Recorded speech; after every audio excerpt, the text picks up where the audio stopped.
నేను యశు ఇద్దరం శ్రీవల్లి కలెక్షన్స్కి వెళ్ళాలి అని చెప్పేసి అక్కడ కొనుక్కున్న డ్రెస్సెస్ వేసుకున్నాం. ఈ కార్డ్ సెట్ అక్కడే కొన్నాను, ఈ ఫ్రాక్ అక్కడే కొనింది. యశుకి ఇట్లాంటి ఓవర్ కోట్ ఫ్రాక్స్ అంటే చాలా ఇష్టం. అవును కదా, కానీ మా వల్ల అవ్వట్లేదు. ఫుల్ బద్ధకంగా అని కాదు, కానీ కాళ్ళు చేతులు బాగా నొప్పిగా ఉన్నాయి. ఎందుకు అంటే వర్కౌట్ ఆపేసి ఆల్మోస్ట్ 1 year అవుతుంది అని చెప్పేసి మళ్ళీ రన్నింగ్ స్టార్ట్ చేద్దామని బిహెచ్ఎల్ గ్రౌండ్కి వెళ్ళాము.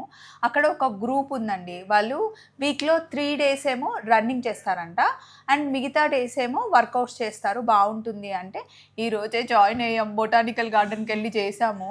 అసలు కాళ్ళు ఎక్కడికక్కడ పట్టేశాయి, చేతులు ఎక్కడికక్కడ పట్టేశాయి. 1 hour non-stop. సో ఇంకా ఇందాకే ఫోన్ చేసాం మా సాన్వికి, శ్రీవల్లి కలెక్షన్స్కి వెళ్ళాలి, మీ డ్రెస్లు వేసుకొని వస్తున్నాము అని చెప్పాం. కొంచెం బద్ధకంగా ఉంది, కొంచెం టీ అన్న కాఫీ అన్న తాగుదాం. మొన్న నేను రెడ్ డ్రెస్ వేసుకున్నా కదా, చాలా మంది అడిగారు. అక్కడే అది కూడా అక్కడే కొనుక్కుంది. అండ్ లైఫ్లో ఇట్లాంటి ఫ్రెండ్స్ ఉండాలండి, అన్నీ షేర్ చేసుకోవడానికి. నిన్న ఫ్రెండ్షిప్ డేకి మళ్ళీ నన్ను ఎందుకు పిలవలేదని గొడవ పెట్టుకుంది. ఫ్రెండ్షిప్ డే రోజు ఒకసారి ఒక షోకి పిలుస్తారు, ప్రతి సంవత్సరం పిలవరు కదా. అక్కడ పిలిచినా పిలవకున్నా మన ఇద్దరం అయితే ఇలాగే ఫ్రెండ్స్. పాను నీల బంధం ఇది జన్మ జన్మల బంధం. బాయ్.